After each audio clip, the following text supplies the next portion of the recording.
Hi, everyone, and welcome. What an exciting night and what a great night for the city of Cleveland. I'm your host, Tony Rizzo from ESPN Cleveland, and I want to welcome you to Draft Day Behind the Story tonight. We're going to have fun for the next 2 hours.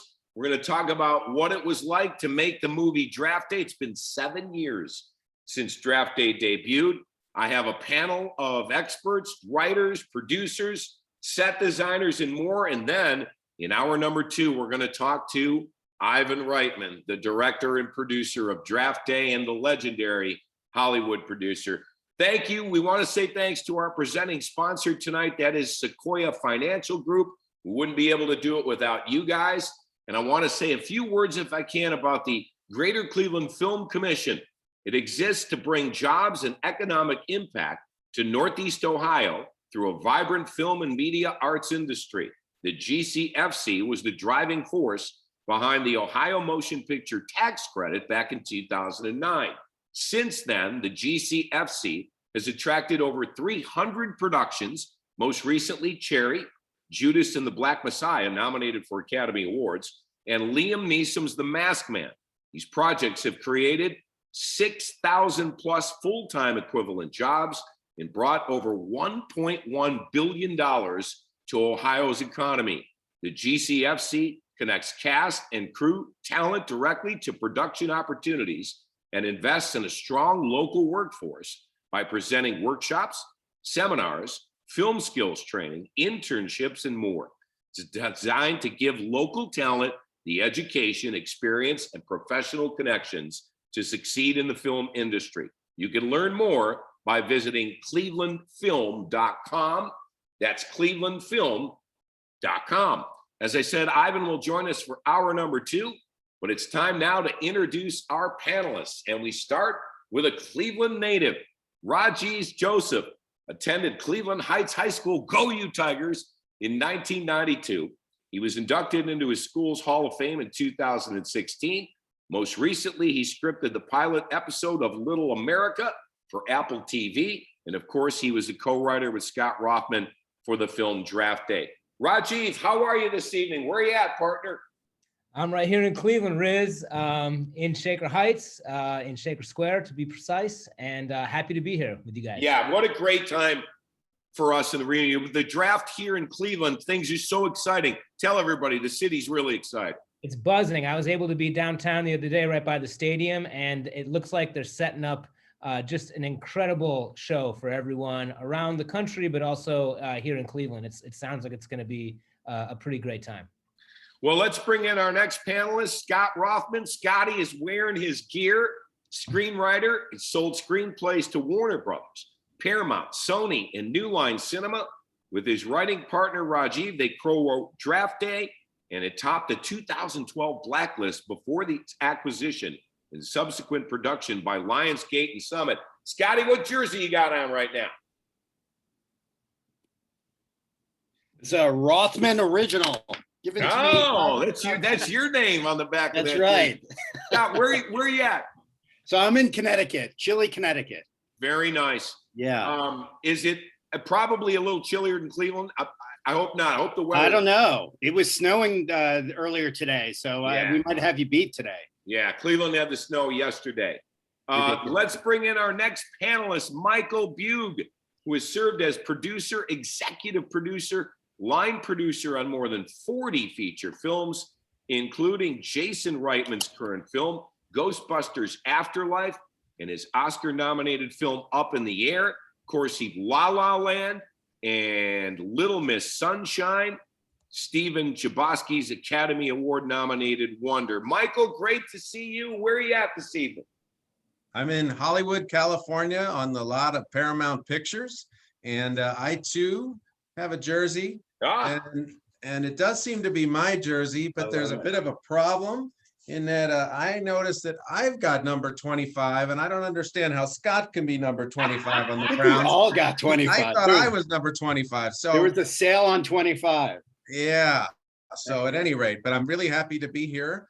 I'm a two-time veteran of filming in Cleveland and enjoyed it very much. And the GF, the Greater Cleveland Film Commission made a lot of things possible for us on this production and the other one. And so I'm very honored to participate tonight. And Draft Day has always been one of my favorite films I've worked on. Well, mine as well. It was actually the only film I've worked on, but I absolutely love it. Next up is Stephen Altman, career as production designer, started in 1985, Fool for Love. I'm that old, Steve. I can remember that. Spawning successful, familiar with his father, Robert Altman. You guys created these distinctive visions in films like Vincent and Theo, The Player, Gosford Park. He also served as the production designer for Draft Day. Stephen, great to see you. How are you, sir? Where are you at? Good. How you doing? I'm in Monterey, California. Oh, how beautiful is that? Steve, you got gear? No gear. We didn't get any gear.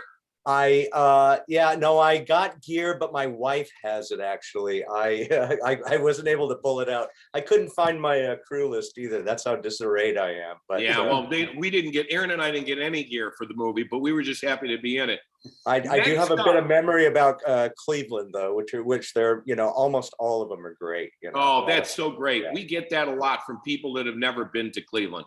Finally, let me bring in Greg Alpert, who's worked with some of the most influential directors of our time, including Robert Altman, Peter Bogdanovich, Ron Howard, Ivan Reitman, Steven Soderbergh, Steven Spielberg. Mr. Alpert holds the sole distinction of being the only back-to-back COLA winner for Location Professional of the Year in 3 different categories. And Greg, I know you love Cleveland, didn't you? Oh my God. I absolutely love Cleveland, and I can't let them just show their own swag, but I have to take claim for one thing that I have the only one that exists in the world. I have a throwback helmet that on one side is signed by Jim Brown and on the other side, Bernie Kosar. Oh. And I would have brought it out, but I keep it locked in a safe. So at some point when I see you guys, I'll let you see it. But that's my claim to fame. Well, pretty great. You better hold on to that one, okay? Because that one's worth something. I got to tell you, those two players, those could be the 2 most popular players in Cleveland Browns history, truly. Without a doubt. Guys, I'm so glad everybody is here. Rajiv, let me start with you. As a Browns fan growing up, the Browns, I'll bet last year was the first time you saw the Browns be really good. I'm not that young, Riz. I actually, when I was in middle school is when Bernie Kosar was the quarterback. And so I was able to see those great years in the 80s when Bernie and Ernest Biner and Kevin Mack and Frank Minifield and Hanford Dixon led us all to those AFC championships. They were very exciting times. And I think that's what cemented my fanhood forever. And then I had a dry spell for a fan that ended this past year. And for me, one of the silver linings of this last pandemic year was the fact that the Browns had their first exciting season in a generation. Well, let me tell you something. Congratulations to you and Scott, because you guys made the Browns look cool back in a time when the Browns didn't look really cool. Guys, talk about what did you want to do? What was your goal with this script in this film for the Browns? Yeah, I think we wanted to make primarily at first the jumping off point was to make a story about character and how can you quantify a person's character? Can you at all? And that was sort of the idea that we were trying to explore. And it just so had, we sort of pitched it as like a guy at a crossroads trying to figure out his life. And he just happens to be the GM of the Browns. And it just happens to be Draft Day. What did you guys think when you saw the cast? I mean, come on, Kevin Costner, Jen Gardner, and Chadwick Boseman, who at that time was a little less unknown than he is now. It was, yeah. I mean, it was a dream come true, and it's so funny. Like every day I'll see something involving one of the 50, 80 cast members from Draft Day. It's just crazy how many people I've put into this film and who are still doing really meaningful work. I mean, I watched Ma Rainey's Black Bottom last night and was blown away by Chadwick. I think we all knew at the time what he was and what he was about to be. So it's just, it really is this wonderful thing that, just I'm always amazed at the people we got to work with. Yeah, and Michael, how did that crew work in Cleveland with the Browns? Because you guys actually worked while the Browns were working in the same building, right?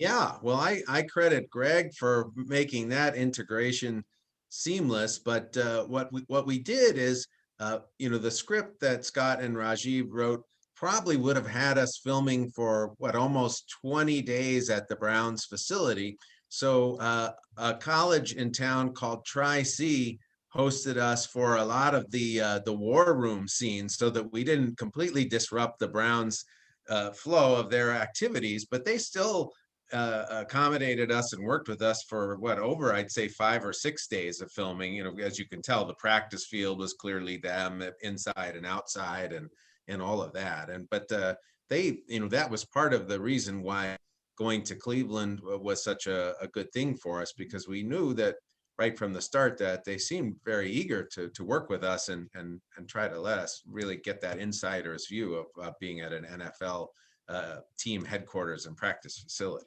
And Greg, how important was that as location manager for you guys to be at an actual NFL facility? You can't match it. I mean, to have the actors walk through the halls of the areas of the characters they're playing is fantastic. I mean, to have boots on the ground and to not only be in the facility, but to, Mike Lombardi, as I remember, was the GM at the time, and he and Kevin had a lot of conversations, and Megan, who played by Jen Garner, part of Allie, they got to meet and talk. And so very early on, a lot of the actors got to meet sort of their counterparts of who they are, not exactly who they are, but and so to be there and to have that unfettered access was fantastic. Stephen, how much did you change in Berea? Did you have to change a lot? And we mentioned earlier on a test call today that the Browns still have some of the things up that you guys put, like in the weight room, Cleveland Browns across, right? Right. Yeah. Well, we didn't really change anything per se. We had to do things like add gates and put doors in for actors to walk in, and things that were character driven. But the only things we did really was enhance what they had where we were allowed to shoot for that time. It was like in their gym, their weight room, they had, our camera wanted to see higher. And so instead of looking at a giant white pillar, or a cement beam, we put the Browns up there. And I think I was talking to you earlier. I remember I was looking at something on some special on the Browns, and they were in the weight room, and the logos that we put up and the Browns, the color, we painted a wall brown and one wall orange, and those were still intact. So that was a lot of fun, but we didn't really want to change what they had. We wanted to really copy it and just enhance it and make it more realistic. Well, it looked as real as it could real. Michael, people in Cleveland don't know this answer, so help me with this. Why the Browns? And were there other teams that you guys looked at about possibly using? Well, I think there's several answers to this. The original script opened the possibility of at least one other team, and maybe we will or won't name it. It could be a thing that we could be a teaser for the rest of the session or whatever. But I'll remember. I leave that to our writers to decide, or our director if they want to. But I think that there are two reasons.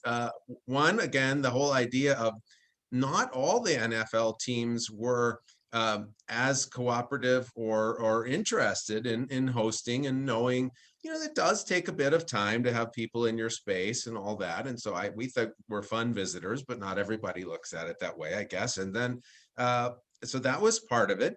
I had a previous filming experience a couple years before in Cleveland. And so I knew that there were film crew. The incentive was a bit newer at that time, which I'm sure we'll return to later, but there were starting to be a substantial number of crew members there. So that was a helpful thing. We did know that we needed to go to Radio City in New York, and right at the time of the draft. And so having a city to work in that wasn't terribly far from New York, nonstop flights and all was a consideration. And then I think we wanted a city whose recent football history fit with the themes of the screenplay. So that, there were, of course, many NFL championships in the days before the Super Bowl era in Cleveland. So it isn't as if there were no successes, but there weren't those super recent successes. It would have been silly to make it with the Patriots or something being the team at the year we made it. So that those, Boston's not far from New York, but that wouldn't have fit the storyline terribly well. So Greg, you talked about this earlier. How much did the rabid fan base thing play into this?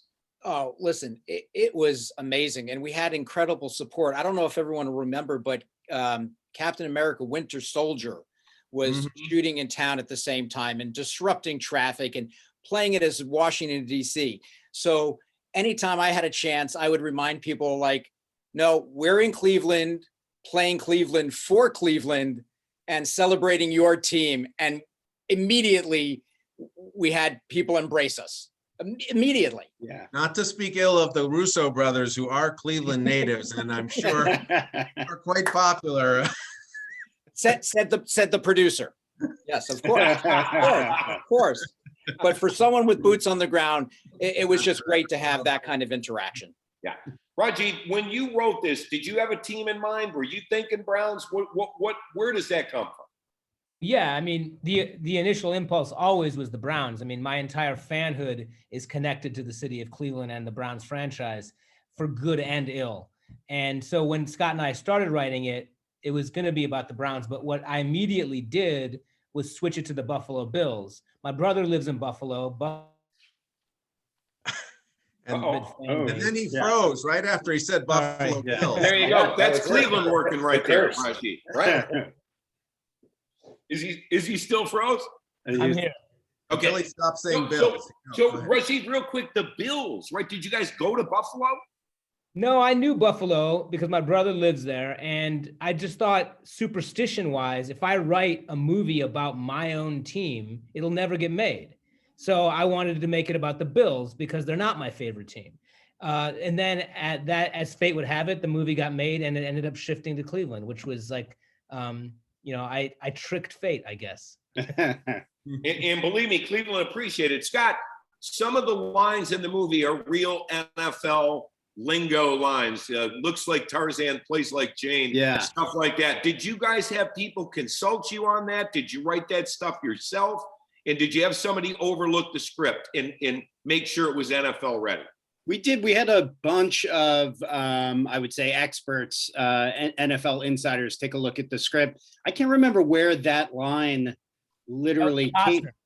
Yeah, that's what I was thinking. Costner, I think, gave us that line. Yeah, it gave us a lot of the best lines. Yeah. One of the big things that really I would credit with unlocking the script and the story for us was we got a chance to speak to Mike Tannenbaum, who was at the time the GM of the Jets. And we ended up talking to him for like an hour and a half, very, very early in the process, and sort of pitching him sort of our loose idea of like, what would happen if someone made this kind of number one, did not go with the consensus number one. Sure. And what would the fallout be? And Mike, I mean, we just never, we couldn't move our hands for days after because we were writing down everything so furiously. And he, I believe we checked in with him every now and again thereafter, but he was fantastic. And then once the script became a real thing, I think it got vetted by not only the NFL, but a bunch of, consultants as well. Costner, I'll tell you what, he pulled it off. How much, Rajiv, was that ad lib? How much ad lib was in that movie? Because actually my partner, Aaron Goldhammer, and I, some of our stuff was actually ad lib. And you guys will love this because Ivan's coming on.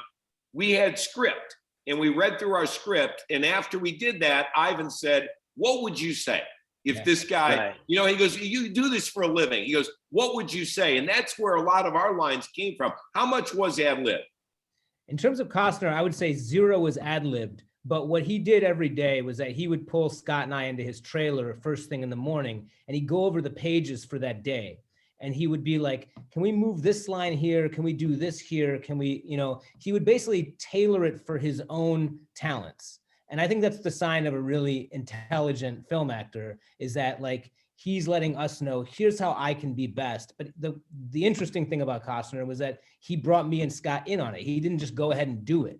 And so then we would make the changes, we give it to the script supervisor and to Ivan, and then they would do those pages that day on set. And it was really professional of him and also lovely of him to like kind of include us in that process, because, he doesn't have to, he could do whatever the hell he wants. Sure. Michael, when you get a cast like that, in Costner's done, he's the king of the sports movies. How much did you trust him in this film? Oh my goodness, he was a dream casting for us. So, that was just one of those things where you got him, you check the box, that worry is now gone. And my goodness, like what Scott and Rajiv were saying, Costner brings that added plus. Maybe Ivan wouldn't say that, but maybe having been a director himself, so perhaps he's adding those insights of how do you get the most out of the actor when he's working with the writers. So that's really nice. And we found him too, those of us behind the camera, off camera, he was a very affable personality on the set too, around the set and all that. So that was really great for us too. Greg, as the location manager, how did you settle on where to go and shoot what scenes? Obviously the Berea facility was there, but you were out and about throughout the city, correct? Yeah, absolutely. I mean, that's something that, Steven as the designer and I sit down and really chop it up and go through the script and come up with what we think works best, and then, present it to Ivan. So it's, one of the things is I took a couple cab rides, honest to God, and from the airport a couple times, and I would just ask the cabbie, hey, if I was looking for a bar near so-and-so, or, where do you get gasoline? And honest to God, some of the things I found were because of cab drivers in Cleveland. Sometimes that's how you do it. Yeah. Steve, how about it? How was Cleveland to work in and everything? And first of all, what month were you guys in? Because the weather looked nice. It was great when we were shooting, but we got in there, I think, what was it, February, March? It was pretty darn cold. And I believe I said this earlier to you, but the funniest thing we were at like mid-April or something. It was still freezing out. And I think the sun came out for, 10 minutes and it was 42 degrees or something. And the wind dropped down to 15 miles an hour. And everybody was, took their shirt off and, in their shorts. Everybody thought it was summer. But I loved Cleveland. It was really great. And we were able to find everything we needed for this picture. It was, it was like it was written for it, actually. Yeah. Thursday, April 25th. 2013 was our first day of filming. Wow. Michael, what do you remember about the first time you came to Cleveland? Well, the first time I came to Cleveland, I remember thinking how pretty the lake was, and also some of the rivers, because as a non-Clevelander, there are a few of these stories out there occasionally that overemphasize some of the lack of natural wonders, let's say. That's the best way. Burning rivers is what you're talking about, right? Yeah, the man-made wonders. So at any rate, so I was struck by that. I had visited Cleveland before as a kid, but I really was struck by that. And then I liked the diversity of the architecture that Cleveland, and as well as St. Louis and a few of the other Midwestern cities have that you don't find as much out in California, and the versatility. Stephen can speak to that as well, but you can do a wide range of Midwestern and Eastern looks in Cleveland, because parts of the downtown are great for New York. And, in our case, we were doing Cleveland for Cleveland, but there were a few things that were New York based in the movie that we were cheating in Cleveland as well. We did go to Radio City, of course, and do all that, but we did have to pick up a little bit of East Coast in Cleveland, so it helped very much. And then we did have to pretend to be in some of those NFL cities. As you saw in the movie, we went and got all those aerials to sell that we were in those other places. But, look. Greg and Stephen had to make it look like, that we were in those cities when we were in the offices and just outside the offices. Yeah, loved showing the stadiums. I thought that was cool. Stephen, what surprised you about Cleveland when you got here? What because everybody has this preconceived notion, and a lot of the athletes that come here wind up living here, and raising their families here. So what surprised you when you got here?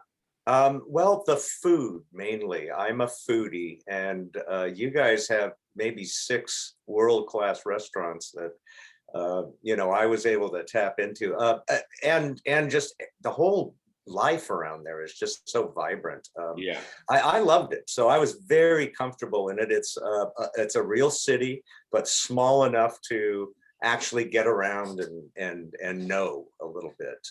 I liked all the different corners of it, from Shaker Heights, where Rajiv is. We shot there, really nice. My cat's from there. I got a cat on location. But to the more grimmer, little rough and tumble sides of it, it's all really interesting to me. Yeah. So Greg, I liked it a lot. How about when you came here, Gregory? What'd you think? I think it's pretty much what the guys were saying. There's not a great reputation in certain places around the world about Cleveland. And what I've told the local Cleveland folks is let that permeate and stay that way, because if people realize how incredible it is and how beautiful the park system is and how fantastic the Midwest folks are and the restaurants, and Ivan, when he comes on, can attest to that as well. We ate out a lot. It might ruin it. So let people think whatever they think, because it is truly wonderful. I was going to also say the other Ivan, as I refer to him, Ivan, who was the film commissioner at the time, who was instrumental in Ivan Schwartz, that is, putting together the film incentives. He was a former location manager out of Los Angeles and decided he had enough, and he picked up his family and moved to Cleveland. And he said it was the greatest decision he had ever made. So again, I think let the world think what they think, because it's absolutely beautiful. Yeah, we don't care, Greg. It's okay. Let them think whatever they want to think. Michael, why are so many of these great movies now being made in Cleveland? There are tax advantages. It seems like it's almost like a destination place if you're not going to be in LA or New York. Yeah, well, I think that diversity of architecture is a big piece of the puzzle. The presence of the crew and the tax incentives and the willingness of the film commission to make things happen for you, dreams that you might have of places that you might want to film. And if you just knocked on the door and said, we want to film here, they might say no. But if the film commission introduces you, all those kind of things are a real plus. And I just think that there aren't that many cities between LA and New York that have all of that going on simultaneously. Like there's a couple of other places that maybe could be like that. Like I went to high school in St. Louis, so I know that well or whatever. But right now they aren't doing all the great things that Cleveland is doing. And so I think, like you said, they've cornered the market on those movies. And that are in some cases awards contenders this year and things like that. It's just a great place to be. And there was a solid base of local actors as well. Plus, not to go into too much the rival cities, particularly when we're talking football, but Pittsburgh isn't so far away, and they have a little bit of a base of actors. Maybe it's that Carnegie Mellon program for years and stuff like that, but. So those actors seem all willing to drive to Cleveland to get the jobs on the shows that are happening in Cleveland. So that's a real plus for a director or producer too. So Rajiv, were you the guy telling everybody where to go eat? No, I don't think I was actually. For me, it was, I've been living, my life in New York City for much of the last few years. And so it was as much of a surprise for me to come and live downtown and explore the new, the revitalized downtown area at the time for me, and be able to try out these new restaurants with everyone else. And so I was really proud of Cleveland. I've always have been, but to come here with this this really large crew and all these people from all over the world and to see how it was being received was great. Yeah, Scott, 'cause as a writer, how many changes did you guys have to make from your original script during the production itself? Well, once Ivan, Rajiv and I wrote this script in Brooklyn, fueled by coffee and bourbon for a few weeks. And then once Ivan came on board, actually something you said earlier reminded me, those aerial shots and Berea and like Ivan really Rajiv and I wrote this very small movie and Ivan really expanded it. And that's one of the million amazing contributions he made, but really giving it this like huge, big movie feel. And like you pointed out, Riz, like making Cleveland pretty sexy and making the Browns look pretty sexy. During the production, we would talk literally, as Rajiv alluded to, we would talk with Costner every single day. He was always wanted to be super well prepared, always wanted to make sure that he was comfortable with his lines for the day. And so that was something we would tweak every morning, every day before we shot, which for Rajiv and I was really like one of the best parts. Being able the way this was our first movie, and for him to have the confidence and just like the humanity to just like call us into his trailer every day and treat us with such respect and as equals. That was really one of the many exciting parts of making this thing. All right, this is for Steve and Greg. I work in TV and radio, and disaster is always right around the corner. Was there any disaster during the production and the shooting of Draft Day? Were there any tough spots you guys were in? Absolutely. Do you want to tell them or do I tell them, Greg? Steven, go for it. Tri-C, right? That we love so much, that location. Didn't we lose that until the last possible second? And then somehow Michael and Greg, we had no location to shoot our movie, I think. And it was at some moment, I'm getting Michael heart and or palpitations Greg just thinking about it. Why did you have to bring that up, Steven? I know, no. It was we were really sweating bullets, and but aside from that, it was so smooth. I think there was, whatever little hiccups we had, I think about it now, they were just so minor. It really did go very smoothly. We got our location. Wait a minute, hold on. You Got the guys place are telling we me wanted. a day before shooting at Tri-C, you didn't know you were going to be at Tri-C. No. But there was a moment where we wouldn't have been able to build or actually make what we needed to make if we didn't get a deal at a certain point and then let us into and then have the time to shoot there. So it was. Listen, they were reticent and fairly, I understand why. And we have a big footprint. We're basically saying, do we really have to have your kids study in class? Can't they study at the other end of the building? So the other Ivan interceded because we took over, and once we took over, they embraced us, and it worked fine. But yeah, that was one of the bigger, scarier moments. But every show you're on have those moments, and and I think we were well behaved. No, we were absolutely well behaved. Yeah. And matter of fact, we left them a little present. One of the things you do as a film company is you always leave the location better than which you found it. It holds for, the Boy Scouts. I'm an Eagle Scout. So, we do that. And at Cuyahoga State East, one of the things we did is there's a scene where Kevin comes up the stairwell. And matter of fact, part of the stairwell is at Berea. Part of the stairwell was at Tri-C. He comes out the door walking towards his office. And you see one of those there in the stairwell. And what I did at the very end is I escorted Ivan over with a black Sharpie. He signed it. I had Kevin sign it. I had pretty much everyone. Jennifer signed it. I think Chad signed it. Dennis signed it. And then to make sure that nobody would take it, I had the construction department take a plexiglass and outline it the same way and then bolt it to the wall. So there's a nice little memento in the stairwell. Hopefully it's still there. Oh, I'm sure it's still there. Yeah, it's got to still be there. Michael, was there anything you guys had to go back and do over after seeing what you had shot? I do not recall this being a reshoot movie at all, really. Maybe I'm forgetting. The main thing that we had to do afterwards was to get our opening day for the Browns shot. So though we were, I think our Cleveland film, we did our New York City filming in late April, as you were saying, Greg, and then we got up and rolling in Cleveland about 2 weeks later, and I think we finished mid-July. But the football season was still a ways away then.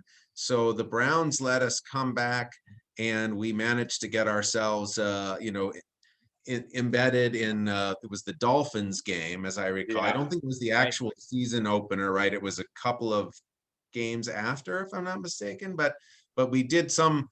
They let us stage a couple of season opening festivity type things. That I might be foggy on that. Any one of you may remember better. But so that wasn't really reshooting, but it was additional shooting of things that we had done. And then we had been up in one of the luxury boxes during the off season, but we left a green screen there, so we were able to match some things that you would see through the window. For an opening day festivities with that. So I had a fun moment when we went back for that opening day. I had the great pleasure of being in the tunnel, communicating with the helicopter and communicating with the Browns about, okay, 3, 2, 1. And as the players were going out, they were tapping me on the shoulder, and I literally had to jump to try to high five them as they were going through. And then the other thing is, anytime you see any of the helicopter shots of Sonny in his truck, that's me playing Kevin, with his wardrobe on, driving around town. So anytime you see a helicopter shot, it's not Kevin Costner. It's my claim to fame there. Well, my memory of that game is that our definition of essential personnel near or on the field and the Browns definition was a little bit different, Yeah. So for instance, in my case, I was creeping closer and closer to the sideline, and maybe, I didn't have my jersey on or whatever, but the place kicker, I think, lodged a complaint because he was kicking into that net, to kind of. I remember that. I forgot about that. Goal, and it's like, get that Beugg guy out of here. I was on the field. Rajiv and I were both on the field. This guy is clearly just a looky-loo, and get him off. So I think I got sent back to one of the boxes or somewhere after that. But it was terrifying being on the sideline there. They come fast off the sidelines. You can't follow the game. I don't know how anyone follows the game. Yeah. On the sideline. It's like we were watching some of the OTAs early on at the field house, and I remember talking to one of the coaches, like, man, those guys are fast. And he said, yeah, no, those guys aren't fast. I'm like, what do you mean? He goes, those are rookies. They are nowhere near fast. Right. But it's amazing to really see what these athletes, who they are, and God, what they can do in person. Right. All right, I've got one question for all of you, and Michael, we'll start with you. What surprised you about when you went to film this story and in this city and for this team? Was there one thing that surprised you about this movie? Well, I think it was a happy surprise, but I had heard about it was, the enthusiasm of the dog pound and that sort of thing, where we were able to, to get different groups of fans. Like Greg, I think you kind of pulled that together, right? But we ended up sort of tapping into not just the Browns themselves, but aspects of their fan base, right? To kind of come and be extras and things like that. So that was at least a welcome, happy surprise, I think. And then, and then ultimately getting as good of an access to, for example, to film at that opening game, etc. It was sort of our dream to get that, but then that we actually did. So, Rajiv, you wrote this story. What surprised you? I mean, in the experience of it, I think that what surprised me was working with these actors that you had mentioned, like this incredible cast, how amazing everyone was and how down to earth people were, from Kevin Costner to Chadwick, but Ellen Burstyn and Frank Langella, who are like luminaries of the stage and screen, who were in this film, that I still can't believe they were in this. Sean Puffy Combs, P. Diddy, is in this movie. He was a very down-to-earth guy who came up to Scott and I and told us how much he enjoyed the script, how excited he was to be a part of this film. And then the many Browns players that we got to meet, At the time, Joe Hayden was the cornerback for the Browns, who was my favorite player at the time. I don't care for him much anymore now that he plays for the Steelers. He plays for the Steelers, right? Yeah. I much prefer Denzel Ward, but he was a lovely guy, and he bumped into us at a bar one night. We didn't even see him coming. He came up and he like gave us both hugs. And I was like, how is it that Browns players are coming up to me at bars and giving me hugs? Like, this is great. And what I think I learned, being that this was my first film that I had ever been made, was, how down to earth and serious and kind of compassionate so many people are who are like stars. And that was a really surprising and lovely aspect of this. Scotty, how about you? Yeah, I mean, because it was our first movie, everything was kind of a lovely surprise. I remember people telling Rajiv and I, like, it's never going to be this good, and that has absolutely been the case. That this was really a charm production because of all the people on this panel and beyond, the crew from Ivan on down. It just was like, the cast was top rate. Everyone was, and I would say Cleveland was part of that. Like, everything just was so easy, that the city made it so easy to shoot this film in. I mean, the access, it started with being at Radio City during the draft, and us, I mean, we were just like next to the ESPN cameras, tucked away in the front, and we just had access. We could go anywhere at Radio City, and that was true when we went to the Brown Stadium. That was true at Berea. I mean, some of my best memories are like throwing the football around at Berea with Rajiv and whoever wasn't working at the moment. A lot of times that was Kevin Costner. A lot of times he was trying to get me to bet that what was it, the bet, Rajiv, that he wanted me to bet the crew, like, I bet you Kevin can't throw it 50 yards or something. And then when he did or didn't, we were going to split the money together. We were like, he had some sort of long con. As most movie stars are. And so he needed the money, and he was trying to hustle the crew through us. That's right. That's the takeaway. Stephen, how about from the design aspect? What surprised you about filming in Cleveland in this movie? Well, I was surprised about how much access that the Browns actually gave us and how easy that was. Once there was a certain point where it was kind of iffy, I don't remember where it broke, but all of a sudden when we figured out all of our schedules, everything was so helpful for our movie. I don't know, so that kind of shocked me, and the NFL.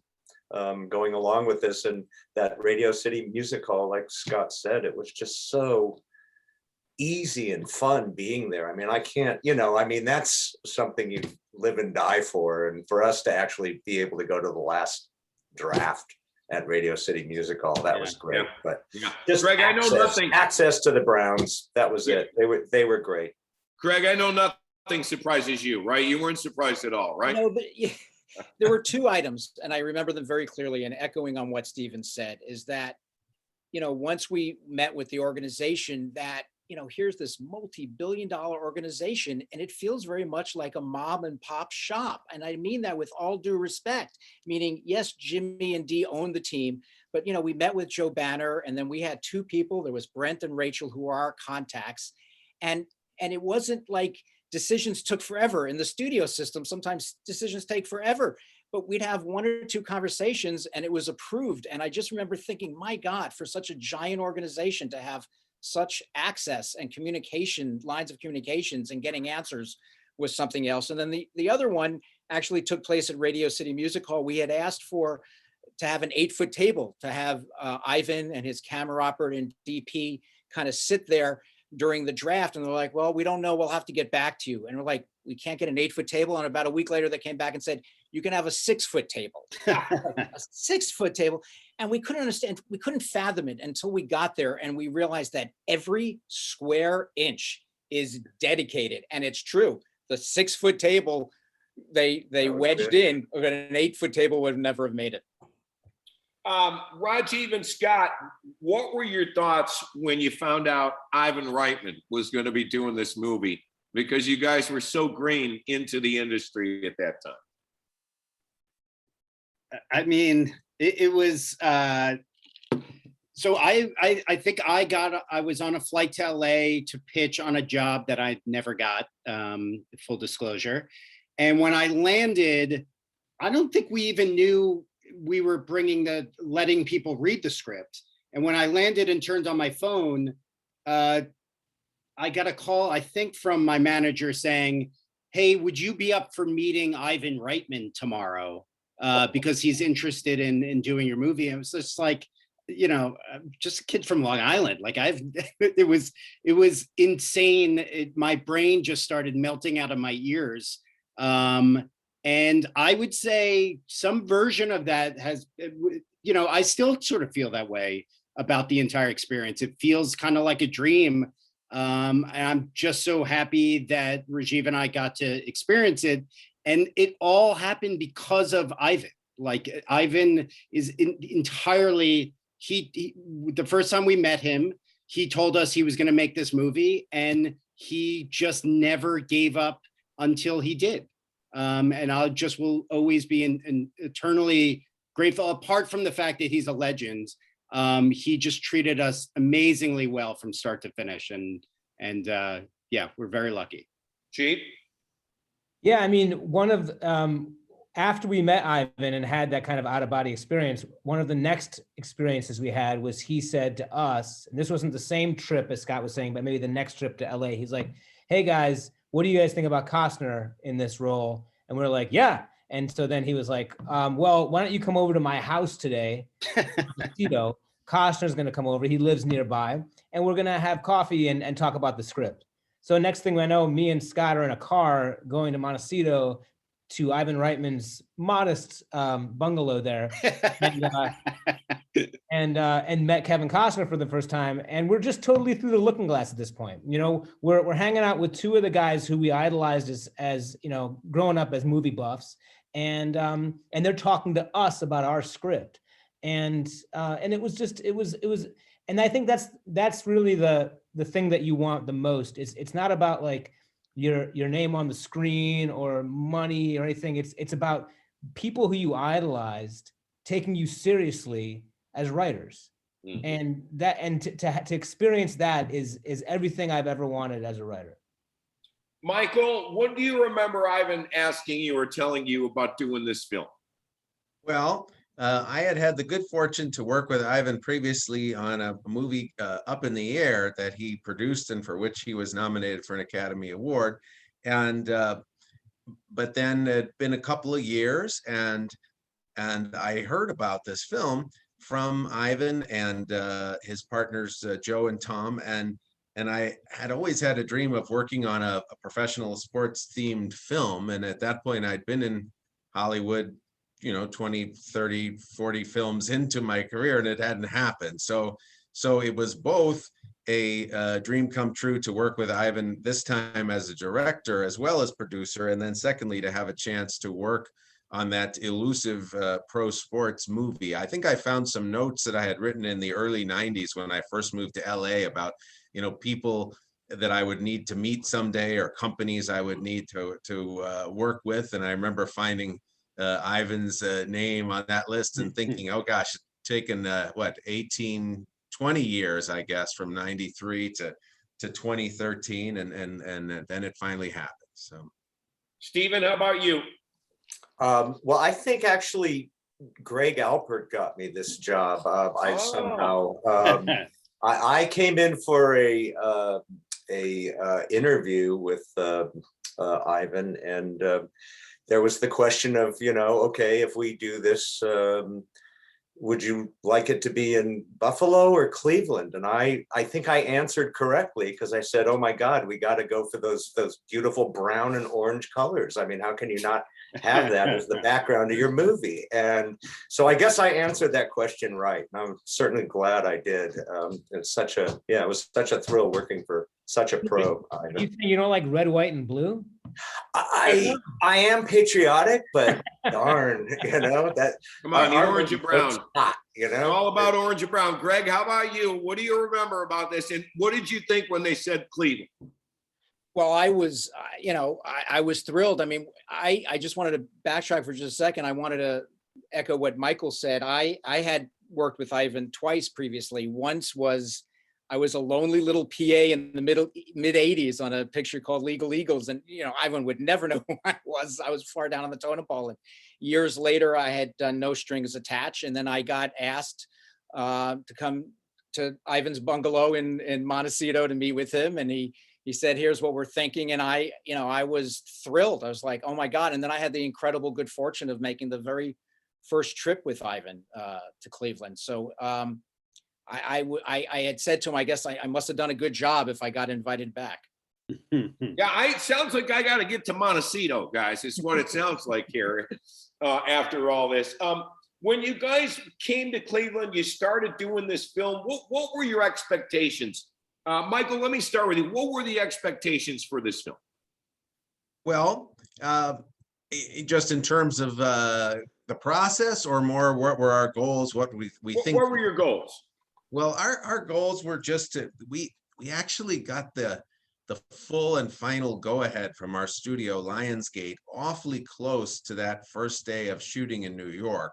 So it was actually a little bit of a mad scramble by the time we landed. Fortunately, Ivan, Stephen, and Greg had visited in advance and looked at a few things, but we basically had about 3 weeks to get the office opened in Cleveland, and then hop the plane to New York and do that Radio City shoot, and then scurry back to Cleveland, scout the remaining locations, and start working. So I guess my expectations were that we were going to have to work very hard and very fast to pull this thing off. And that was probably my biggest worry, was that there just wasn't very much time compared to the usual standards for a mid-size Hollywood production. And but fortunately, the crew in Cleveland, plus the crew we brought in, led by Ivan, we were able to do that. So, well, Ivan is going to be joining us here momentarily.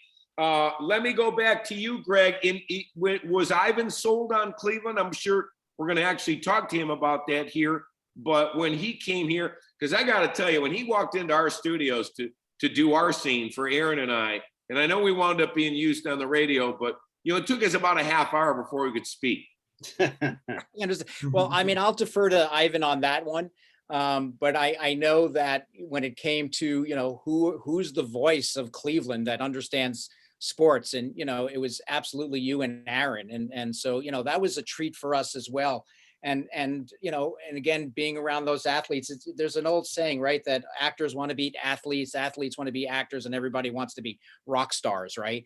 And you kind of got a sense of that walking around Berea, having that sort of interaction. But again, I'll defer to Ivan on what ultimately sold it for him. Rajiv and Scott, in the end, after you watched the movie, was it what you wanted when you wrote the script? It was more. I mean, it was, at the end of the day, it was it ends up being this, obviously it's more because for me it ends up being this sort of song to Cleveland. These great shots of Cleveland, the shot that they did to start the entrance into Cleveland, over the lake, past the lighthouse, into the stadium. Right after the line, who's the most desperate guy and it shows the city of Cleveland. And I felt so, it makes me cry every time I see that shot. And so I never anticipated that. I never anticipated having the sort of, that this would become this kind of iconic, moment for the city that I grew up in. That is the biggest surprise and loveliest thing about the movie for me. Scotty. Yeah. It's so much. I'm not sure what kind of movie we had in our head. I'm not sure I envisioned it this way, but it's so much better and bigger than anything I could have possibly imagined. I just had no idea. There's so many, again, this was our first movie. There's so many things that need to go right. And there's so many people and there's so many different things at play. The music, just watching it all come together.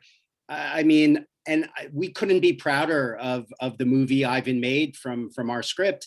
And I just want to say, you know, it was very special and is very unique that Ivan even kept us on throughout the entire process. We were there every day on set.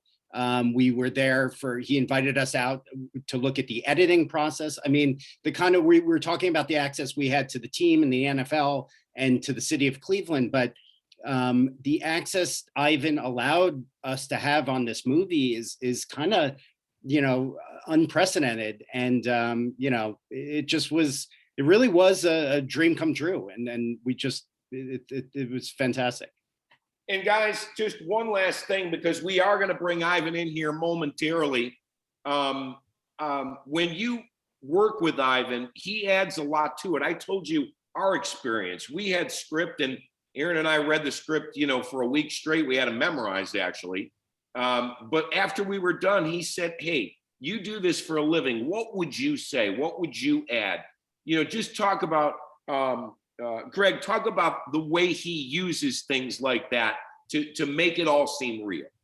Yeah, it's amazing to sit down. You know, when we met with some of the upper echelon of the Browns organization, I kind of just sit back quiet, and it's interesting how Ivan will start talking with someone and kind of weaving and pulling different information out. It's really it's a treat to watch, and it's something that not a lot of people have that ability to do. So it's amazing. He's an incredible craftsman. I remember very early on, there's all the split screens in the film. And I remember reading the script early on, and I said, Ivan, what's the plan? How are you doing these split screens? And he said to me, it's going to be unlike anything you've ever seen. Right. And I thought to myself, well, that's a pretty high and mighty statement, even coming from Mr. Reitman. And then, of course, you watch the film, and it lives up and beyond. It's one of the greatest things you've ever seen. And I even think of the trailer. I mean, going back to what Rajiv's saying, is that not one of the greatest trailers you've ever seen? I mean, as a sports fan, your blood starts pumping. So it's amazing to watch when he talks with people and leads them down a certain road, and to pull out certain information. It's pretty incredible to watch. Michael, that was one of the things when I first watched the film, and I love movies and I'm a movie buff. One of the few things, this does not look like all the other movies. Was that the design? Well, definitely, you know, Ivan had to really think, as Greg was saying, about how to take a script with so many phone conversations and things like that and make it really come to life. And because there's the danger of if you just do the one person talks and then the other person talks. So it took something that was a director's challenge, you know, that from the great script, and made it into something that gave it such a unique look and really propelled the story. So that combined with the energy of the aerials, you know, took a small movie, made it look big, and made it seem like things were exciting at every moment. And then, but while that was happening, you had the character drama, you know, about a particular day in one person's life. And, you know, I still get texts from people around the draft or other times that are not from the industry at all. It's usually like a Vontae Mac, no matter what, or whatever, but it just resonates with all those middle-aged, here we go. There you go. Love there it. There it is. With all those middle-aged people out there who know that they're on the brink of messing up their life, and then the dream of that you can put it all back together again in one afternoon. It's just enormously resonant with people. And that's a tribute to Scott and Rajiv for writing it, and then especially for Ivan for directing it and making it. Well, what do you say? We are honored tonight. Should we bring him in? Ivan Reitman has been the creative force behind films beloved by audiences all around the world, from comedies like Animal House, Stripes, and Ghostbusters to more sophisticated delights like Dave, 6 Days, 7 Nights, and Twins. 2020 saw the release of A Babysitter's Guide to Monster Hunting, which Reitman produced for Netflix under the Montecito Picture Company banner. In addition to A Babysitter's Guide, Ivan spent 2019 producing the much anticipated Ghostbusters Afterlife for Sony Pictures with his son Jason, continuing the family legacy in the director's chair. Ladies and gentlemen, we are proud to bring him in. Where is he? There he is. Let's bring in Ivan Reitman. Ivan, hello. How are you, sir? Oh, you look good. How you been, partner? So nice to see you. Hello, Cleveland. I miss you. Ivan, where are you? And I hope you and your family have been safe during this pandemic that's going on. But you guys have continued to work, haven't you? Yeah, on scripts. I've been with my family here in Montecito, the cottage, and I've managed to. I've really spent the last 10 or 11 months and almost never moving out of here. But and you start to love Zoom. At least you get to talk to people and see them. It's a wonderful technological experience, given the problems we've had. Yeah, Ivan, let's start with this about this movie. The guys, we've been talking for the past hour about everything going on with the Browns and at their facility. What were your first impressions when you went there, and how receptive was the team to doing this project? They were terrific. And actually the whole city, and particularly the Browns organization, welcomed us. I'll be honest, we were thinking of Buffalo when it was first written. Between Buffalo and Cleveland, it was difficult to sort of figure who had sort of the worst record and who would be most appropriate for this wonderful story that, these guys wrote. And so we visited both, and they both kind of worked. Buffalo was very, very, very aggressive about taking us in. And the city actually looks more depressed than Cleveland does in terms of telling the whole story. And I thought it might be good there. And I grew up in Toronto, so, I had it was sort of the sister city. It was the closest NFL team you could watch. And it's much the way Rajiv and Scott talk about Cleveland and having spent so much time there. And it was very close to their hearts. But Cleveland really was very aggressive finally about there. And the NFL was very cool. They sort of they liked the script right away and thought it would be good. And we got permission, which was, we felt it was going to be impossible to make the movie without their approval. And more than approval, if we were going to do this movie, we wanted to do it, really as accurately as we could, and to be able to actually shoot at the real draft. We didn't want to make up a draft. Sure. That was going to look really hokey. And we knew we had to have real access to the locker rooms, to the facilities, the practice fields. And really, when you started looking at the Brown stuff, it was really superior. And it looked really beautiful, and we got quite excited about shooting here. Ivan, what was it like to interact actors and a crew with real NFL personnel who were in the building doing their job? That was just really cool. And it sort of really focused the actors about the sort of the reality of the situation, and not trying anything silly. That the focus had to be verisimilitude. Is that the best word? To try to capture a reality that we could sell on screen. And you guys did a great job of that. Any fun stories about Kevin? Kevin's was an athlete, and he's the sports movie guy. He had to be in his element, right? Yeah, I mean, he was really comfortable. I think my first meetings with him were, I had to travel somewhere to see him.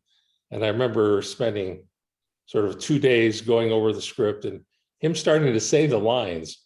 And it was so clear that he was the perfect guy. I don't know how we would have made the movie. And I kept picturing him as, as this guy in the movie. And I couldn't see any other actor doing it. And fortunately, he joined on pretty early, and he was very, very helpful. And because he just brought with him a reality of the situation. because we've seen him do it in many sports, particularly baseball. Yeah. And so it wasn't that big of a leap to see him suddenly, you know, the manager of the team. Ivan, 7 years later, how do you think the movie holds up? And it's funny because, of course, the draft is in Cleveland next week, but it seems like every time draft comes around, every April, we see this movie all over. You know, it's like a Christmas movie. You're going to watch it at Christmas. You watch this movie on draft day. This is, look, I read this script, I think in the middle of the night in my apartment in Los Angeles. And by the time I finished it, I knew I wanted to make it. I was just really taken by the actual tension of this event that unfortunately a lot of people don't really know much about.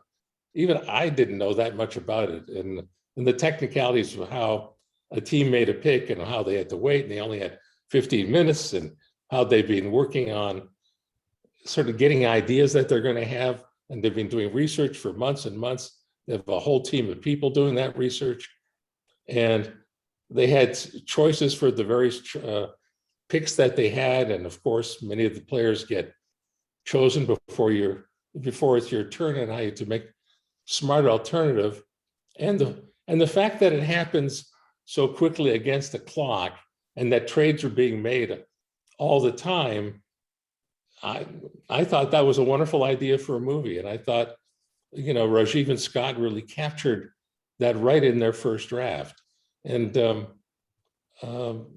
I thought, well, okay, I've never done a sports movie really, Right. and I thought, well, let's do it. And I remember waking up thinking, calling the guys in the company and saying, you know, I think I'm going to do this. Let's see if we can get this made. I think we were fortunate to meet them, I think within a day or so of my reading it. I think you just described that, right? And yeah. Guys, and feel free, guys, to jump in on this too. Was there anything you wanted in the film that the NFL nixed? Were you worried about the final copy at all, Ivan? I was worried initially. I didn't know if they were just looking for a commercial or whether they were going to allow for a very honest view of what happens. And they're very sophisticated about it. I mean, they didn't want us doing things that would be hurtful to the league, but they were also very realistic about how people speak, that they swore sometimes, that they're not all perfect individuals, that, you know, there's good guys and bad guys. And I think they were really they liked the script. That was the best news is when we went to our first meeting, and I can't even remember, I think it was a couple of the other producers with me who came to New York and sat down at this amazing table with all these people who represented different factions of the NFL, and they didn't give us any script notes. What they wanted to know is, what do you need from us, and how can we help you? And I said, well, the first thing is we'd like to come, to New York to actually film in the draft, and we want to film at the same time the draft is going on. I mean, that almost exploded their brains out, but I think they really let us do it. It was they're used to putting on a big show every single Sunday in 16 cities, and so they were not daunted by any of the kind of requests that we made. Their biggest problem was, as large as Radio City Music Hall is, it's really crowded. On that day, there was no room. And I remember in terms of how we could work, but we worked out the schedule after the first night, which is just those 3 hours or so that first night goes, where it's remarkably crowded. And we had to be very strict about how we were going to impose on them and what they were going to impose on us more accurately. Really, for the second and third day, where we were really free to shoot anything we wanted during the day, including the commissioner right on the stage, doing what, using our names in our film as a way of sort of presenting the things that we needed to be presented. Ivan, the guys said working with the NFL was great, but also working in the city of Cleveland was great. What was it like to film in Cleveland? You filmed all over the world, such successful projects.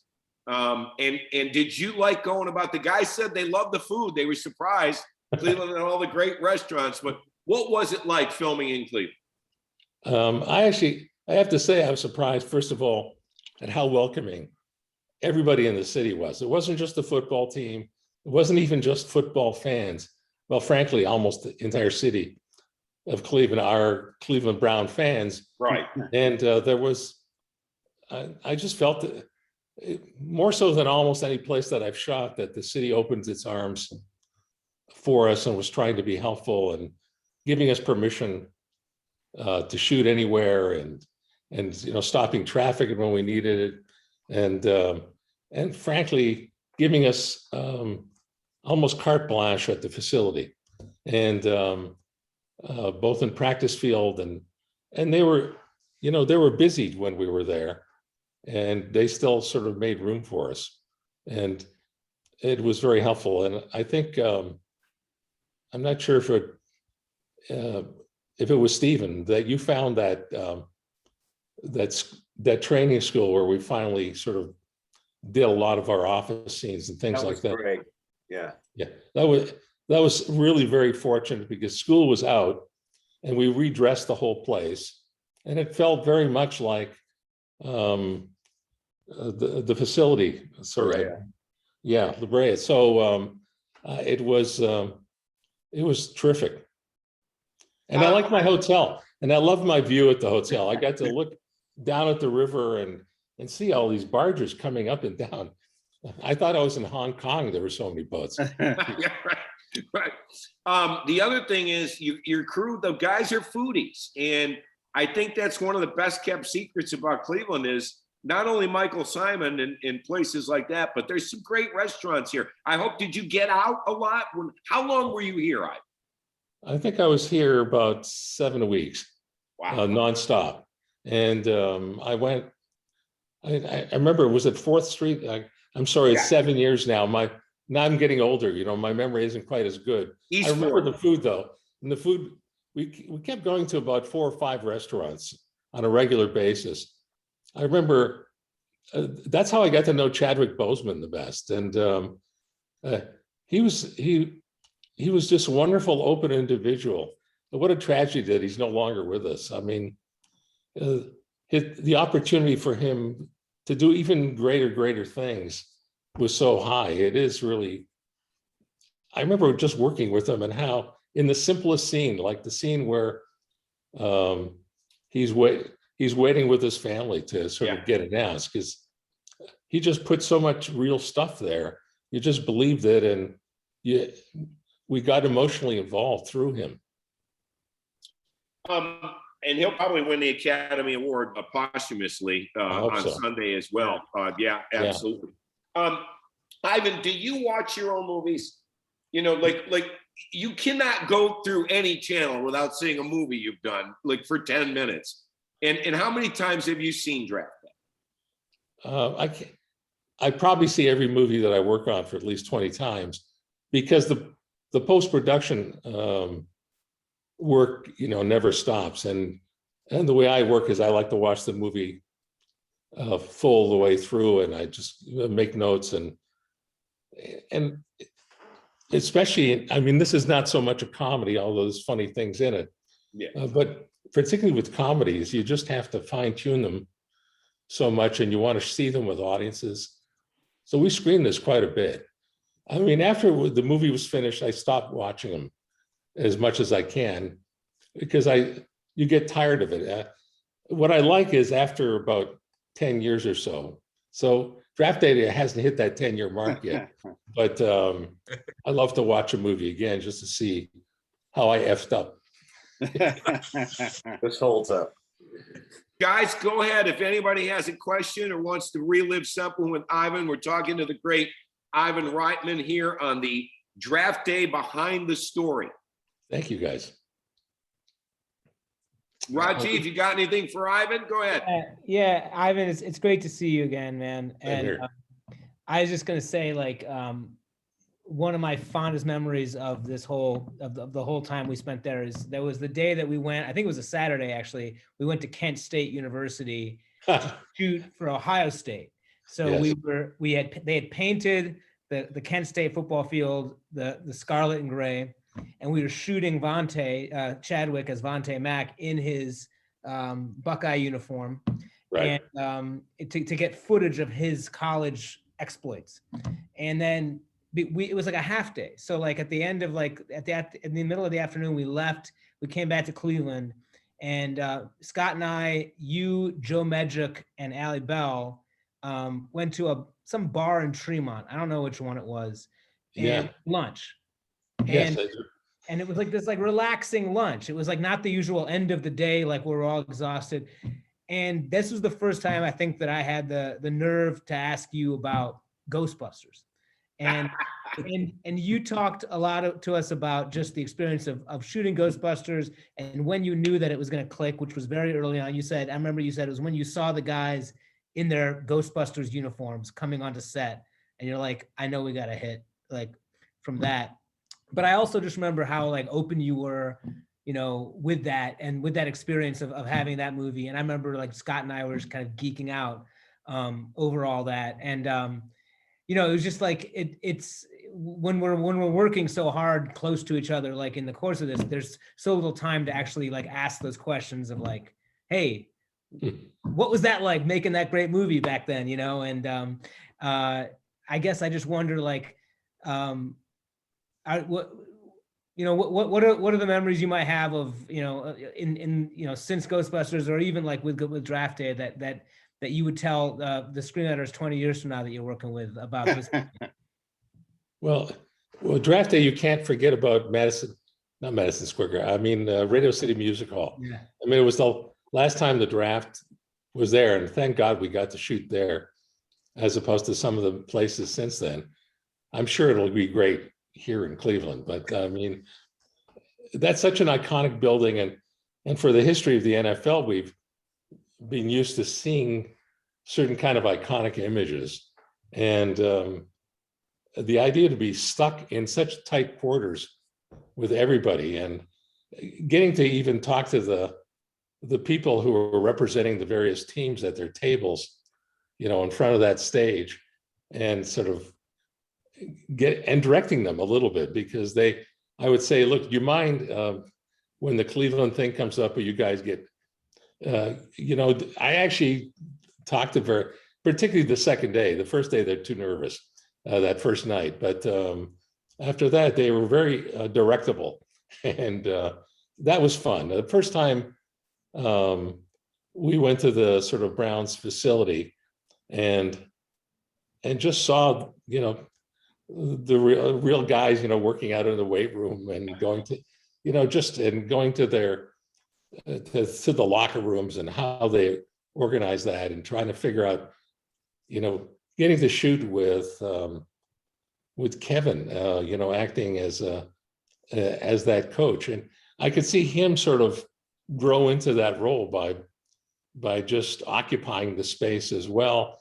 And both working with some real guys and working with our actors. Going back to that Ohio Day also, or the Kent State Day more officially, what I remember because we had a bunch of college players and some pros pretending to be still college players and doing that sort of college footage so that we could use it in in various scenes. And I remember Chadwick saying, "Come on, let me in for the play. I know the play." And everybody was worried that he was going to get hurt. And I said, okay, after we did a couple of takes, and the guys all looked like they were not rehearsal, but in practice. So they were going at about 75% instead of 100. And you could tell them sort of faking the tackles and things. And I said, okay, this should be safe. And I let Chadwick in, but he was so fast, and he had focused himself, and he brought his inner football player through, and he was sharper than the guy who was the pro. And because for him, it was that life. He was going to be a great professional actor in any role that he played, and he just committed. And it's that footage, of course, that we used because first of all, you could see him, and whenever he was there, I just put the cameras closer just to make sure that we got him. And he didn't get hurt, fortunately, and the stuff was great. Gotti, go ahead. Yeah, Riz, you were talking about being directed by Ivan when we came to the radio show, and one of my favorite memories from the shoot, particularly at Radio City, was, I mean, it almost felt like we were doing like an indie film. I mean, we weren't really, Yes. But when we were at Radio City, you know, like there was always a clock ticking because they had other things going on. The real draft was always going on. So it always felt like we were stealing shots here and there. And we really had this like tiny little, I remember I had to put my backpack below that 6-foot table that they allowed us and like make myself really small because like space was really an issue. But to that end, those were the very first days of me being on my very first movie and watching Ivan work. And I want to say like one of the first things Rajiv and I got to see Ivan do is with the ESPN guys, with Chris Berman, Gruden, Mel Kiper, and they were all nervous about and busy doing their own thing. And I don't know, Ivan, how long you had with them, like 7 minutes or something. And we had to get, you know, they're in a lot of the final cut of the movie and an important part. And Ivan just like took control in 2 seconds, and they were all distracted, but they all laser focused on Ivan. And like, we got this thing. I mean, in my memory, it really did take like 7 minutes.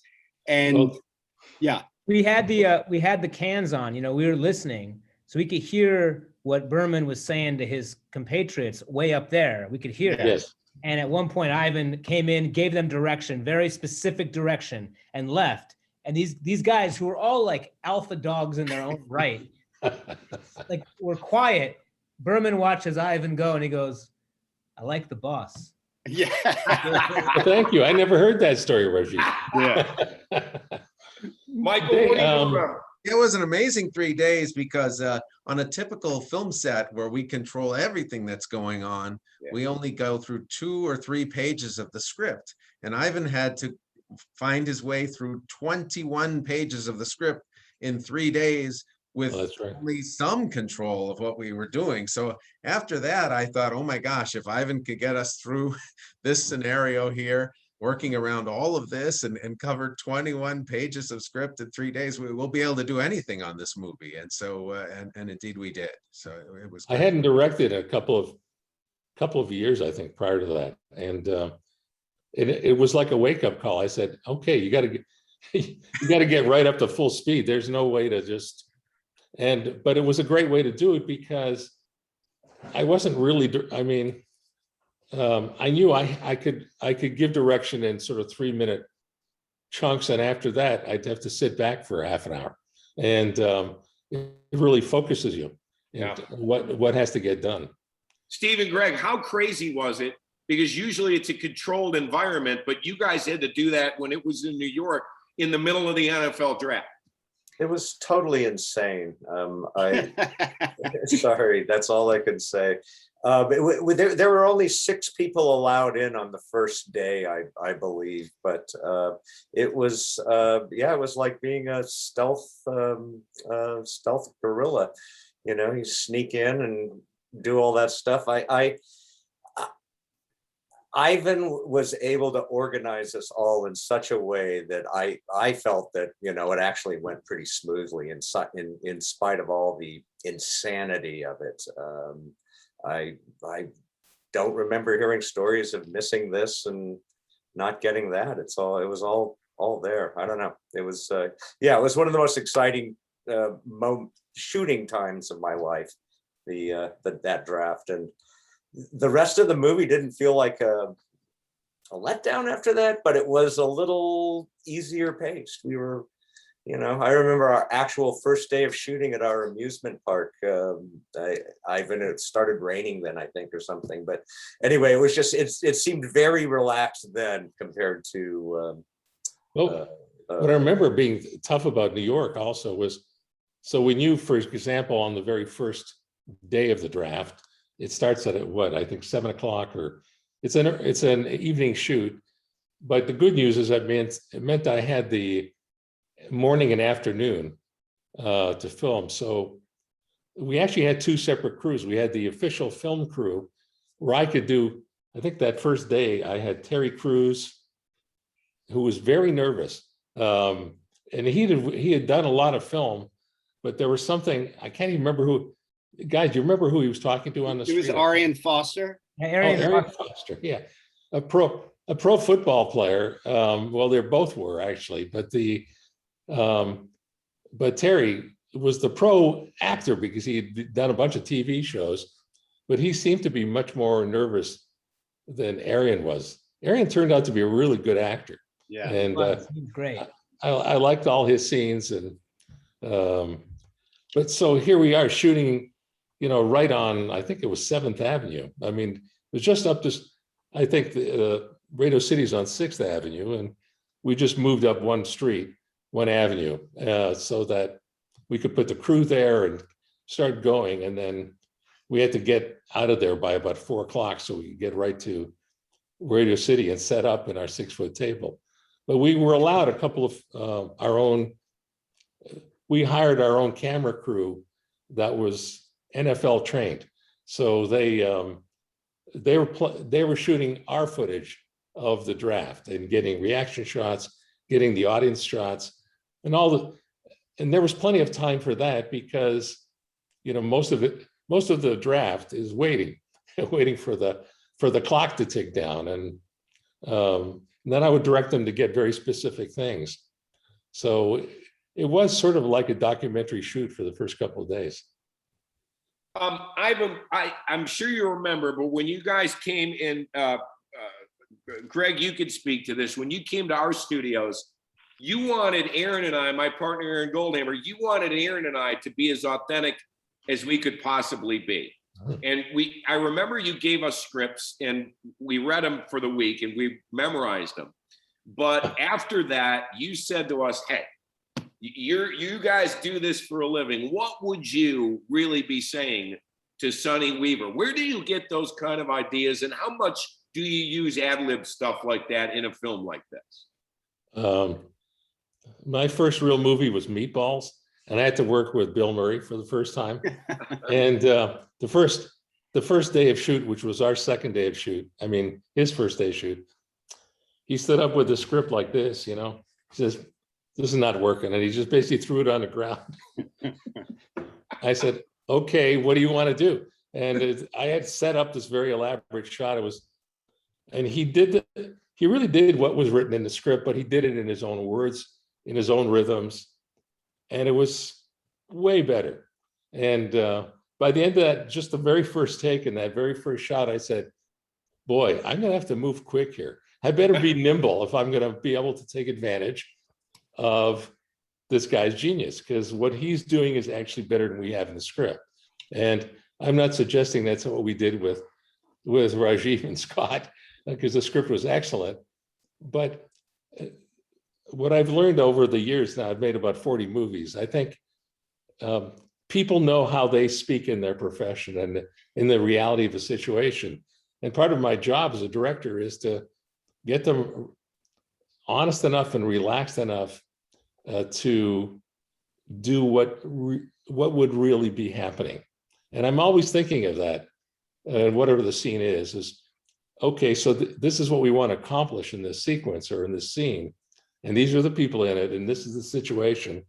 So what else can you do? First of all, what are they doing with their hands and their feet beyond saying the words? And so there's the blocking of it and all the business of it. That leads to all sorts of stuff. And then beyond that, I would say, it's just not ringing on my ear right. And I remember coming to you guys a couple of times, but even in that first that first day of shooting, it just didn't feel like you guys really sound on the radio. Sure. And I said, okay, well, let's go do the, forget the words, you know the situation, you read the script, and now make this authentic. You know, Ivan, also that first day at Radio City, it was me and Scott's first day on set ever for any set. And that night we were doing a thing where Bo Callahan runs out of Radio City Music Hall because he's humiliated because he hasn't been picked. And his agent, played by P. Diddy, follows him out there. And we didn't know that I mean, we did at that point, but like when we had written the script, we didn't write this part, this agent of this young athlete for Sean Puffy Combs. And now this guy who is a legend is reading our pretty tame lines. And I remember that Scott and I immediately came to you and were like, can he say this instead? And one thing that I always loved is that you were like, yes, go tell him. And like, whenever we did that on set, like you were always like, yes, go tell him. You never said, no, we're going to do the script. You were like, yeah, do it. And so there was that nimble, atmosphere of like, let's change the lines in the moment if they're going to be better. And I remember that Sean Combs was extremely receptive to that as well. He's like, oh, that's great. That's a much better line. Thank you. And then we did that. And I think that it was like, partly it was like our own naivete as like young screenwriters that we were like, we didn't take full advantage of this little tiny moment to write a cool line. You should always try to write a cool line, but you allowed us in the moment to change it. And I think that's like, that speaks to like that nimble, approach that you take. We also had that moment, I might be misremembering this, but we just, Ivan and I don't think we had a scene with Ray Lewis or knew that we would have Ray Lewis at the draft. No. And you just sort of came up with a scene, and like again, like everything was like, hey, would you think you guys want to do something with Ray Lewis for 5 minutes? It would just quickly. That's all we had. Yeah. 5 minutes. He's in the final movie, right? I mean, yes, he is. That little scene, that was like a 5-minute little thing that we had no idea. It's actually, we couldn't really light it. Poor Eric, our director of photography.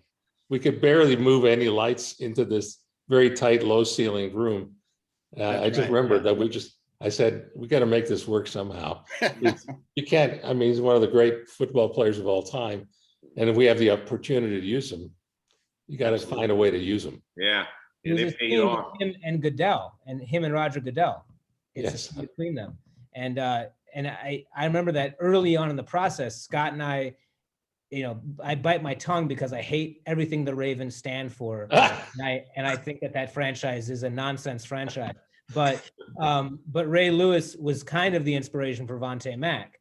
The idea of like, could an outside linebacker or a middle linebacker in Lewis's case come into a franchise and transform a franchise from the ground up and totally shift the character of a franchise, which is exactly what that player did for that franchise, unfortunately. And so, that was sort of like, that was kind of very fitting that Ray Lewis ended up in draft day. Steve, it's okay. We're all Browns fans here on this panel right now. I can pretty much speak for everybody. Didn't Khalil Mack change his name after watching draft day? I think so. Yeah. A lot of players have been affected. Khalil Jones, I think, and he changed. Yeah. Well, guys, at this time, we're going to get to some questions pre-submitted from our audience. Now, our presenting sponsor is Sequoia Financial Group, and their president, Thomas Haught, Ivan, has a question for you. Sure, Thomas.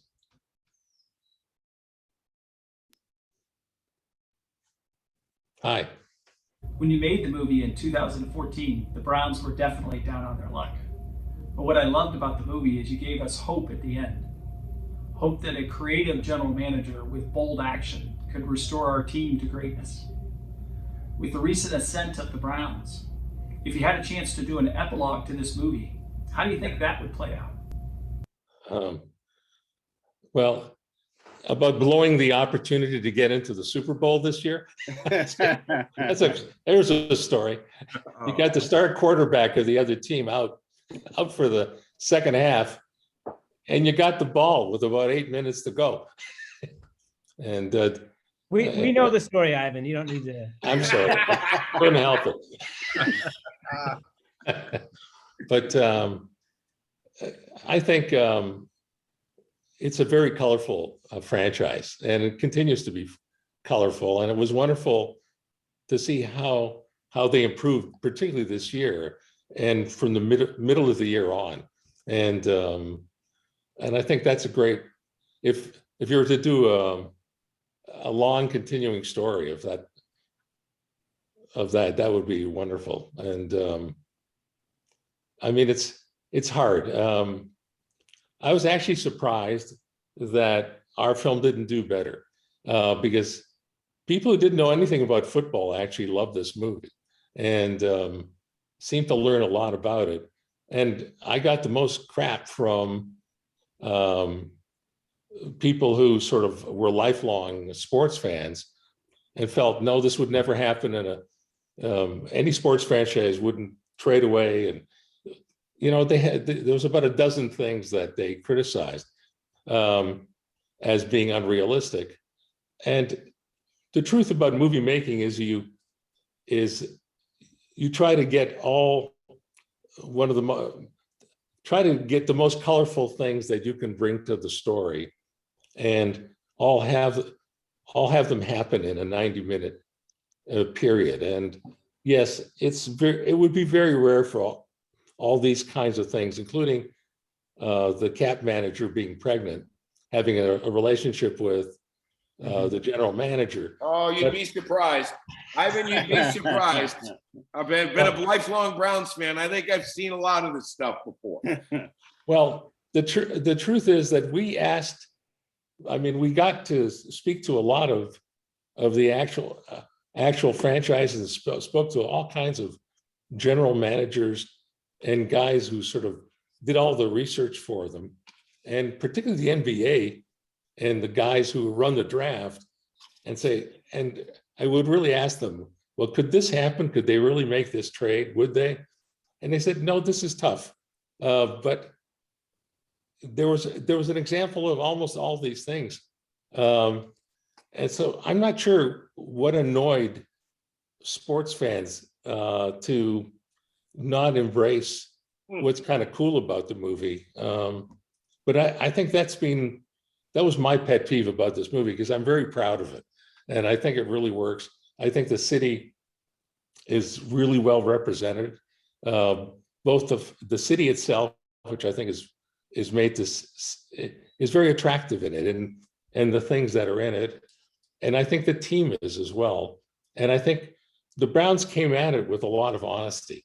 I mean, there's no hiding the bad luck and the bad breaks that the city of Cleveland has had to endure over the last 2 decades. Well, Ivan, I will tell you, this is my 35th year of covering the Browns. And the one takeaway after watching the movie was you made the Browns look cool at a time when the Browns were not cool. And for that alone, you should have won an Academy Award. Next up, a question is from Quentin Congress.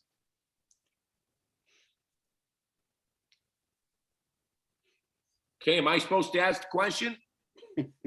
I will ask the question for Quentin. Got a little stage fright. What is your best memory of working with Chadwick Boseman in this movie?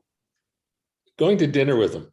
I mean, it really was great. I sort of wandering around in downtown Cleveland and sort of discovering some of the restaurants. I think we went to a comedy club. He kept wanting to take me to some dance club, and I said, no, that's not for me. You're going to do that. You're an extraordinary human specimen. I'm not going to show up there. And he was just really lovely to work with. I was talking about this a little bit earlier, just how much of his heart he brings to everything. He brought to everything, and I really miss him. Next up, it's Cole Cochran. What would you recommend doing when first starting out in the industry? Well, make movies. I mean, it's the easiest now than it ever was. Look, when I was in university and there were no film courses yet, and we had to buy these 16 millimeter cameras for the film club and just a tour, you know, which was very expensive. And I mean, right now your camera, in your phone is much better than almost anything we could shoot with, or anybody else professionally or amateur wise could have. You have sync sound right away. You have Final Cut Pro that you can cut right in your own home. So there's no excuse, there's no money holding you back. There's only your imagination. So I would say, if you want to try to be a filmmaker, try to be a filmmaker and see what you can. And my final advice is make it really short. Don't do more than 2 or 3 minutes. Tell a story in 2 or 3 minutes and see how it goes. Next up is Skylar Willett. The use of the split screen, particularly the way the actors would often break frame and overlap, made for some compelling visuals. Were these shots meticulously pre-planned before filming, or was that stylistic element thought of to be added in pre or post-production? Sorry, was that Tyler or Skylar? That is Skylar. Hi, Skylar. Thank you for bringing that up, because another thing I'm very proud of, and I'm surprised was not quite noticed very much. I mean, this movie is full of, because draft day is very much all about phone calls. People are in their war rooms and people are running around the facility, but they're being in touch with other teams and all kinds of other people trying to gather information or make deals. And that was a critical part of our film. I knew I wasn't going to do a traditional split screen. It was not going to work. It would look like Zoom. And instead, I worked with these I actually met them through my son, who worked with them right from the beginning of his career. They did the titles for them, and my brain is, because of this pressure, I can't remember the names right now. But they did a couple of drawings of things they thought they could do, and did an experiment even in pre-production of how to bring 2 images together in a new way. And because of the new digital technology that we had, it was much simpler and much cheaper to do. And they did almost all of it in a computer in our editing room as we were putting the movie together. I didn't really plan it, but when I saw these early tests before we started shooting, I realized that moving the camera and moving the characters through during these phone calls would create opportunities, so that the characters weren't sitting here like me right now on a chair, just looking straight into a camera. Right. That if we added motion and business, the combination of all that would make the 2 people in 2 different places in one room, as far as we watch it. And you weren't being forced to watch telephone calls all the time. And Ivan, you realized when you saw the script that you would have to do this somewhere in this film, right? To Yes. keep it moving, to make it look a little busier than the script actually called for, which was, as you admitted, a very good script. Yeah, no, you always want to make something that's visually dynamic.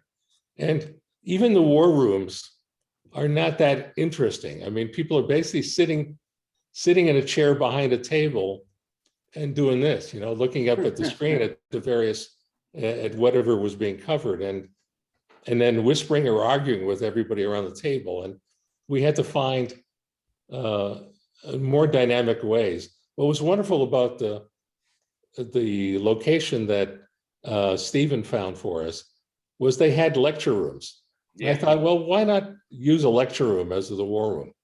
And then I could bring a lot of, because people are crowded into these rooms. And instead of sitting flat on one round, I thought there was the opportunity to stack up all the characters and having the main characters move around on the sort of the dais or whatever the sort of the ground plane was, and just add a little bit more visual interest again to what is normally a static opportunity.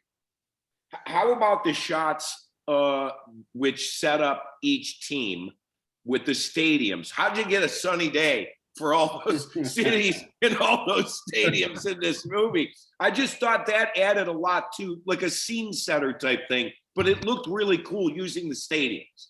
I wish I could take credit for that. I mean, I knew we needed to, we were talking about how to just organize that we were going from place to place and adding more scale to the story. And I think I think your first draft actually didn't even have us going to the, having us going to the. I think the in our actual very draft. first meeting, you had the idea of the aerial shots that we needed to scale up and make it bigger. But I remember, I don't think we even had showing up in New York and going to Madison Square Garden. I can't remember now. We did not. We always assumed that the NFL would want nothing to do with this. And that We would wrote it not have as a $2 million indie film, like Margin Call, where everything takes place in an office. And then you were the one that were like, no, guys, this is Hollywood. Yeah. I'm Ivan Reitman. We're gonna do it my way. Did I say this is Ivan Reitman? No, but it was implied. Yeah, no, so look, even as I was reading it, I was thinking of ways to open it up and tell as a dynamic a story as possible. And to add a little more football, I think, you know, there really wasn't football because the draft doesn't, except for these little clips that the ESPN brings you, there aren't any. So we had to invent some. The old clips that we got of Montana and Elway and Yes. you know, and Aaron, I think Aaron Rodgers, like all the greats are in there. And then my favorite clip that somehow you got in there, Ivan, is the John Candy clip. Yes, I just saw it and I said, well, got to bring this man in. That was great. The fact that John Candy's in our movie is really tremendous. We have another question here from Matt Greiken. He said, I was an extra and a stand-in on draft day. It was a great experience. The cast and crew were great. The film brings a smile to my face and warms my heart. Thanks for the memories. Ivan, I could have told you, listen, we could have had a pay-per-view battle royale of Browns fans wanting to be in this movie. Thank you. Thank you, Matt. Thanks for doing such a good job.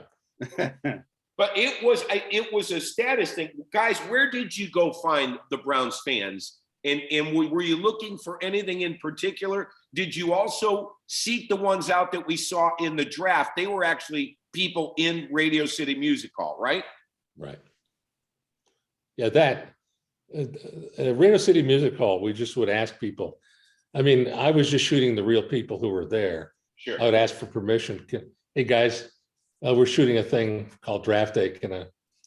And you know, I can't remember. We were trying. There was a really good group of rowdy Jets fans because it was in New York, and everybody hated the Jets in New York at that time, and so it was really good for our film.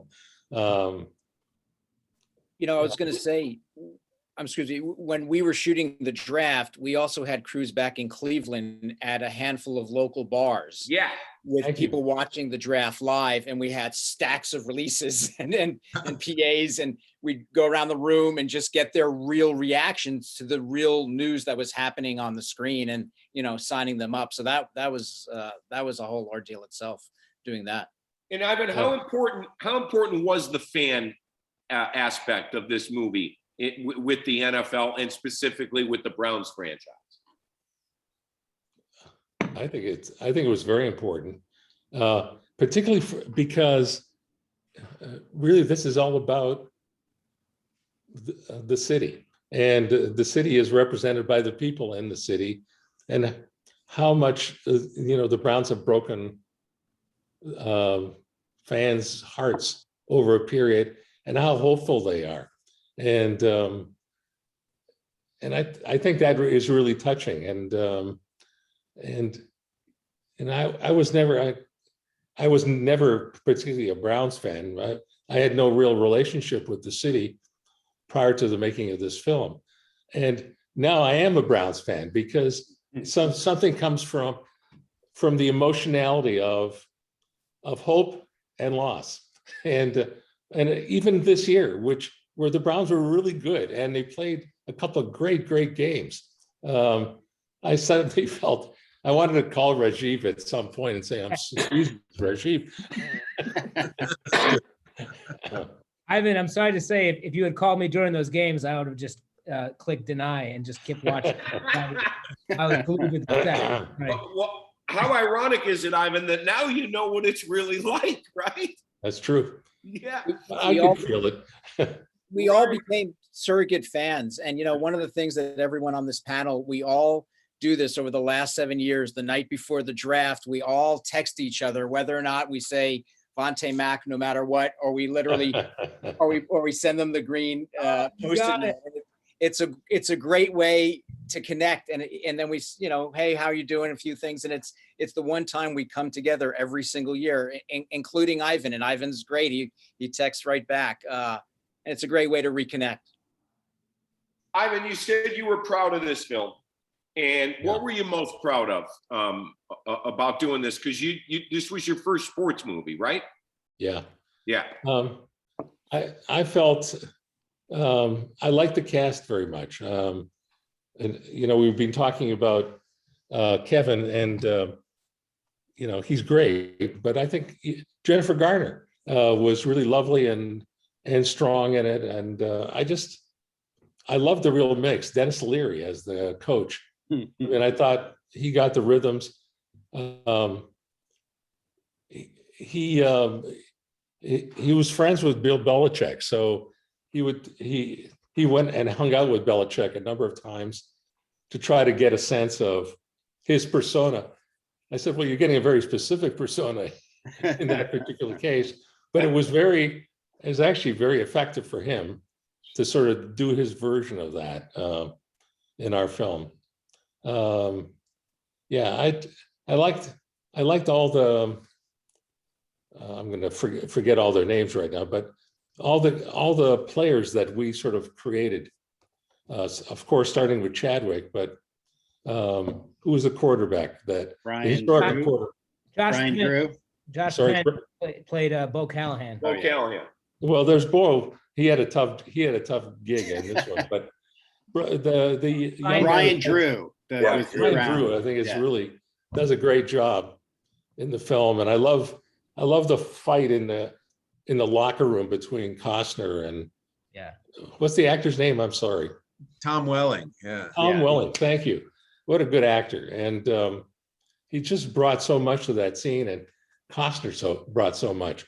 That's where you saw that that extraordinary kind of steel that he has. And I love that he's so tough on him and gives him shit for actually complaining. And it just felt honest to that scene. Ivan, is there anything looking back you would change, or were you happy with the way pretty much everything turned out with the film? I would change the box office. I think the film should have grossed way more.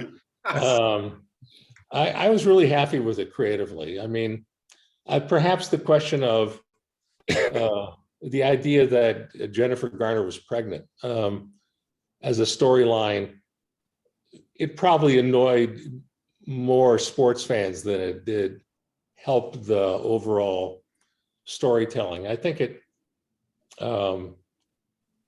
helped bring Ellen Burstyn's mother, playing the mother of the coach,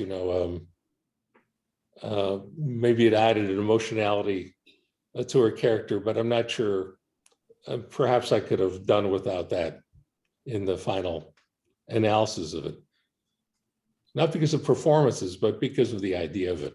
It seemed to be an added unnecessary bonus. All right, when is your next sports movie? We're all waiting. I'm not sure. I mean, the next one probably will not be a sports movie. I'm trying to do, I finally got a really great, I never thought I was going to say this, a great draft of Triplets, the sequel to The Twins. And so we're in that period now of putting that together. Well, Ivan, I cannot thank you enough. This has been great. And I know on behalf of the Film Commission, We really appreciate your time. Just can you end with just talking about working in Cleveland and how great it is, and what a great hub it has now become for so many great films. I mean, there are Oscar nominated films on Sunday that were actually shot here in Cleveland. Yes. Well, first of all, the Film Commission was extraordinarily helpful to us and to Greg as our representative in terms of our location hunting. And as I said earlier, the city couldn't have been more friendly and more beautiful to us. And I just really enjoyed coming here. And I love the focus that I could get in the city, because everybody was sort of telling this story. It was part of a city story. And so I thank you all for being so helpful. It's nice enough. It's nice that you thank me, but really, I have to thank both the Film Commission, all of you as being fans, and I really enjoyed it. Well, we really enjoyed it too. Rajiv, Scott, Michael, Stephen, Gregory, it was a pleasure to see you guys again. We'll see you again on draft day too, right? Thank you. Next. Monte Mac, no matter Monte what. Mac, No matter what. I hope everybody watching enjoyed it. And thanks to everybody for all your help for this. Guys, it was a real thrill for me to host this. Thank you all so much. Everybody have a good night. Thank you. Good Good night. seeing all you Bye. guys. Having great seeing you all. And the Bye. film.